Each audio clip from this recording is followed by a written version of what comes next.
Hi there everybody, it's Verity here from inkybutterfly.com.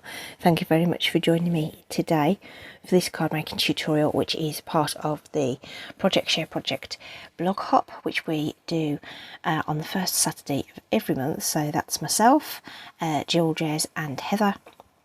We all share projects on a Thursday through our blogs, but we also do an actual blog hop once a month, okay? And this video is to show you this. So we've got a tic-tac-toe sort of inspiration stroke challenge. So we pick 3 elements out of the grid, which you'll see on my blog post. So here we are going monochrome, we've got embossing and we've got gems, okay? So this is Bumblebee that I've used, little pops of white here and there, think that's allowed. I've used a lovely embossing folder to decorate that panel, and then I've just popped in some rhinestones which are clear, so I guess that kind of counts, but we don't do Bumblebee gems unfortunately. So there we go. So this is the inspiration card. So we're going to go again and replicate this. Going to use a different colour though. So this is Bumblebee, which is one of the current in colours. This is the one that came in last year during all the silliness that we had. So that's Bumblebee, and I just love this gingham ribbon. It's just adorable. So this time we're going to bring in Just Jade, okay, which is another in colour in the same family, okay. So this panel is one of my mini panels, okay, but usually I would do it with a white and a coloured layer, so we're just switching it round. So in this case our Just Jade is 3 inches wide by 4 3/4, which makes our basic white 3 1/8 by 4 7/8 of an inch. So that's going to be our panel once we've embossed it. Cut and scored my card in the usual way, 4 1/8 of an inch, scored at 5 7/8 of an inch. Almost got myself all tongue tied then. I say it so often and then I forget. Just got a scrap of card here to do a bit of stamping, and then this is the offcut from when I cut my panel for the front.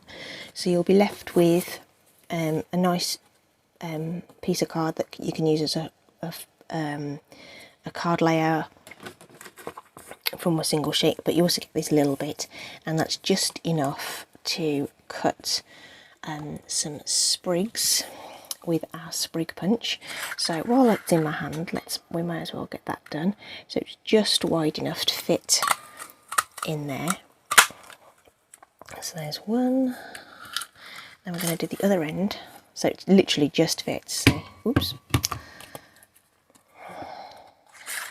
Quite sturdy, these punches. Did you hear how hard that hit the bench? Oops, sorry, that's my scrap pile. Keep it over there. And then if you just lop off these little straggly bits here, you can just about feed that in for a third shape. Just eyeballing that to make sure that the sides have gone in straight. So there's literally just enough there. If you've got, obviously if you can't pinch that very well, a pokey tool can help like that. So that's lined up now. Okay, and then just shake it out of your punch. Just make sure your bits and pieces have come out, and then you've got your 3 little pieces there ready to embellish the card. Okay, let's get our panel embossed. So the embossing folder I used on my original sample there was this one, and this comes in a pair with this one. So we'll switch it up and we'll do this one. It's a regular embossing folder. They come as a pair, and they're these mini size. So these will actually fit through the mini Stampin' Cut and Emboss as well. Now I always have my big one set up, but like I say, these are the plates for the mini. If I could just, or a plate from the mini, so you can see there, they will go through there no problem at all. They're designed to do that. They're a regular embossing folder, I should say, so no 3D stuff, it's just a regular folder, and you can tell by how thick it is. The 3D ones are really chunky things. So just putting that inside the folder. Sorry if that's reflecting terribly on the camera. Just to get in as much of those features as possible. Obviously it's designed to have a bigger strip in there, but this is what we're using. So in terms of the embossing sandwich, don't forget that all your instructions are on the base platform of your Stampin' Cut and Emboss machine.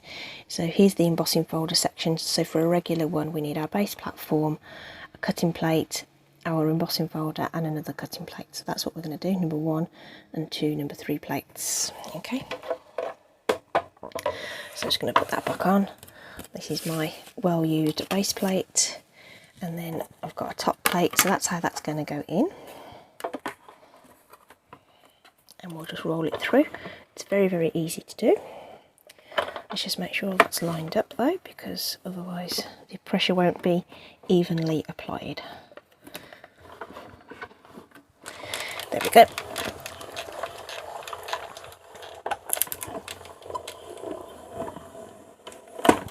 Very lovely things to use in embossing folders. I'm just going to put my number 2 plate, just going to go back in because we need to die cut some leaves and we need to have that plate in to do our die cutting. So this is our embossed panel. Oh, look how deep that is, because it's sticking inside. Look, you have to just sort of peel it out. Okay, very inexpensive as well, embossing folders, and that little thing has just reminded me that they can look equally nice on the debossed side, which is kind of cool. Okay, in fact I might even use the deboss side. Oh, there you go. What do you think? Should we do something different and use the deboss side? Let's go for it. I'm all for trying new things, and it might, yeah, let's do it, So we're going to have to be careful applying our glue. So for a raised surface like this, really a good idea to use, what's this called? Multi-purpose glue. So being quite liberal with that, because I want it to stick. Right, you know, nothing worse than sort of your corners and stuff not being quite stuck down.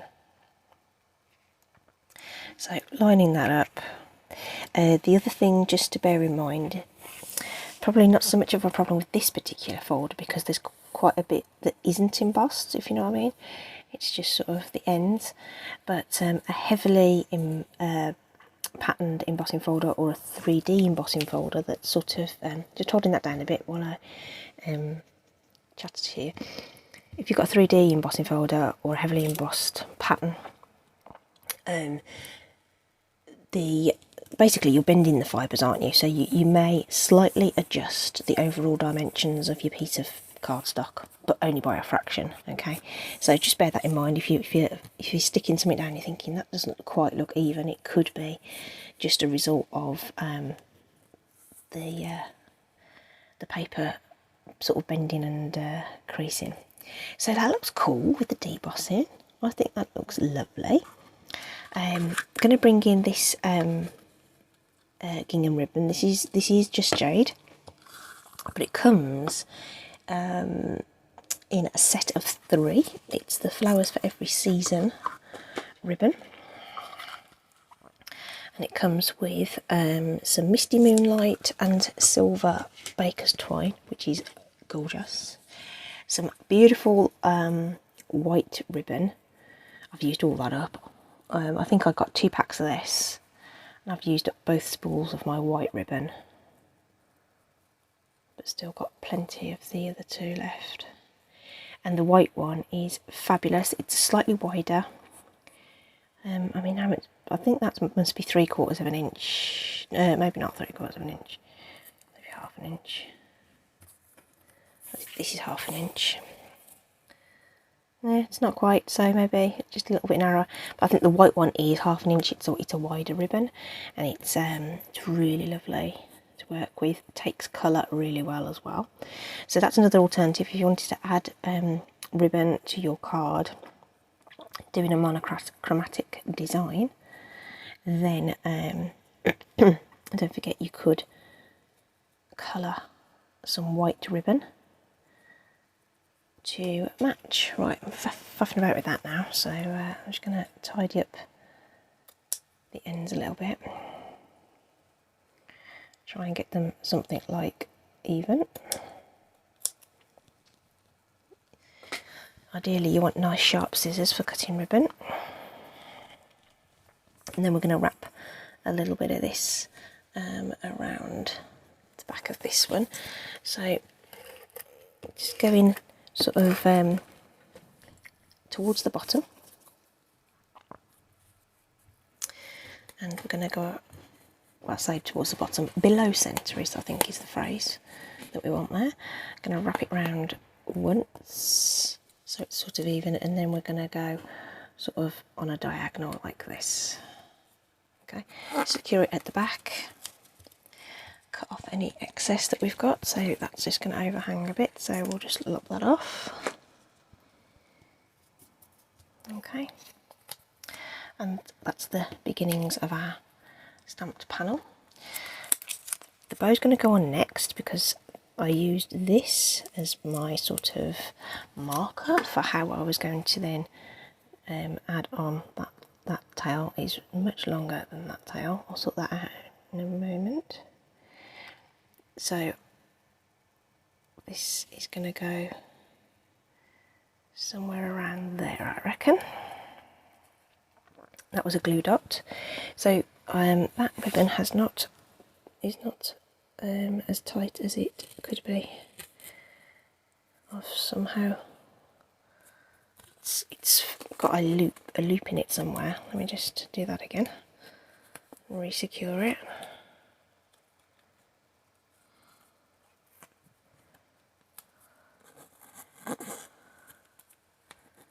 Better? Yeah. I think I might just put another glue dot underneath that.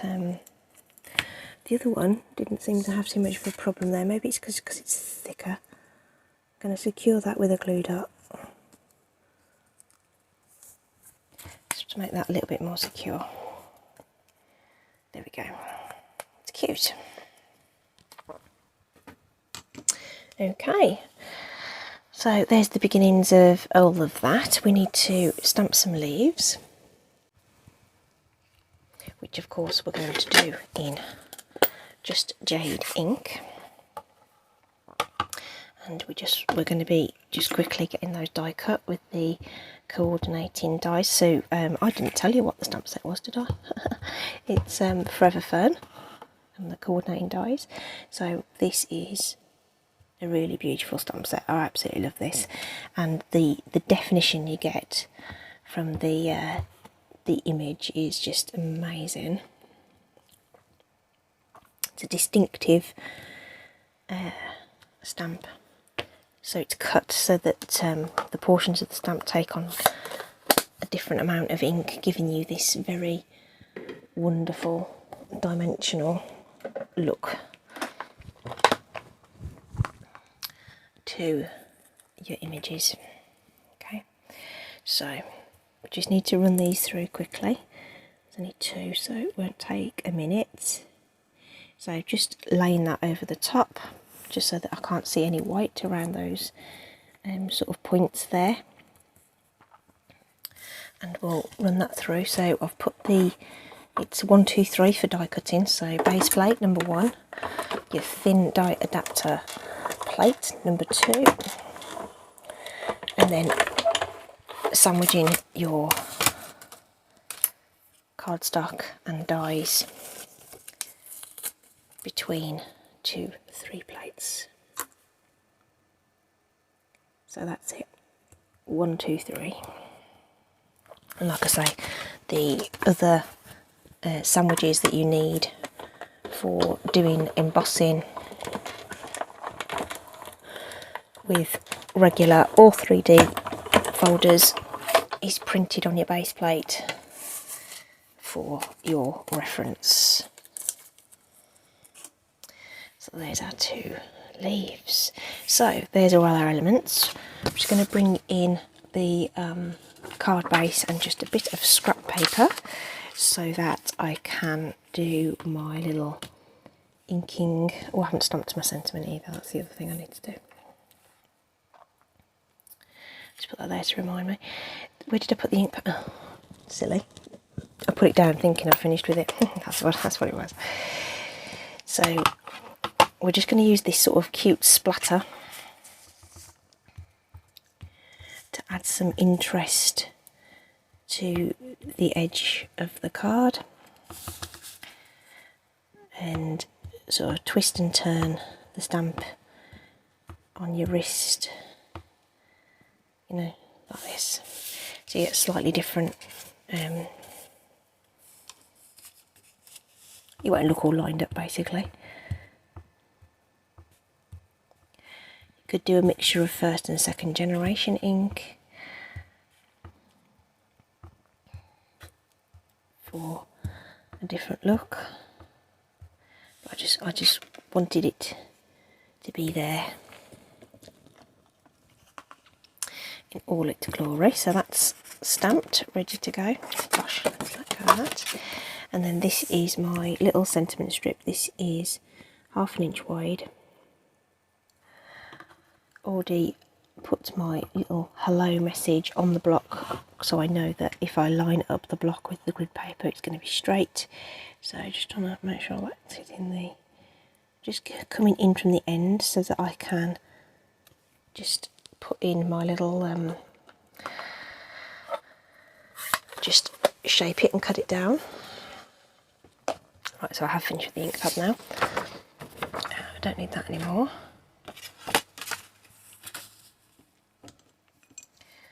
Okay, so nice sharp fold on our card base. We need to put this into place, so we're going to use our seal adhesive for that. I'm just going to use plenty of it to make sure that ribbon stays in place. It should do.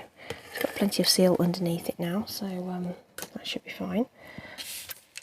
And then we'll put this into place. So just drop it down gently, and you've just got a couple of moments before you press it down. Looks okay.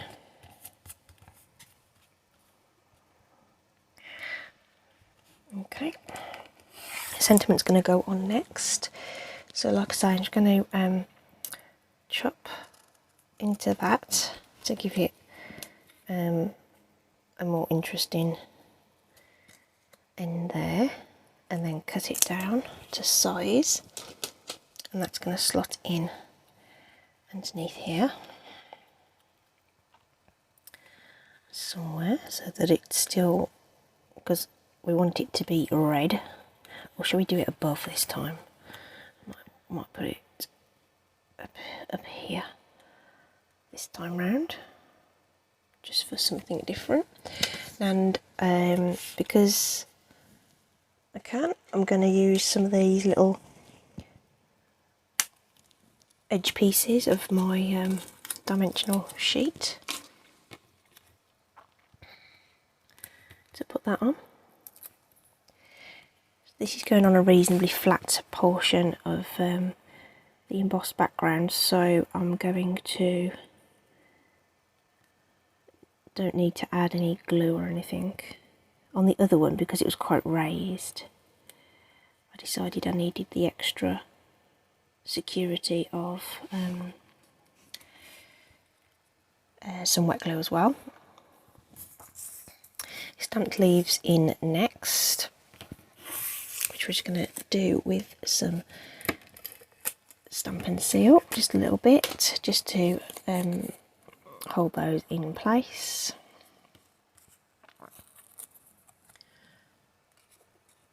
So we can tuck these in if you have to cut off the stalks. No one will ever know. It really doesn't matter. So that's just that's getting stuck behind that dimensional. That's why that's not going in there. Because of course I've changed my layout, haven't I?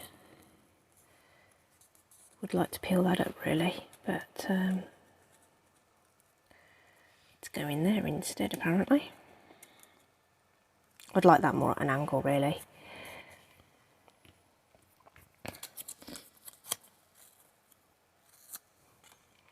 And then we'll slot this one in down here. And we just got our little sprigs to add in. I'm going to use some dabs of wet glue just on the ends there, just to add these in. So just to add some texture. So this is a really lovely decadent kind of card. I like doing these, you know, the clean and simple's all good and everything, but every now and again I quite like doing something that's a little bit more fussy.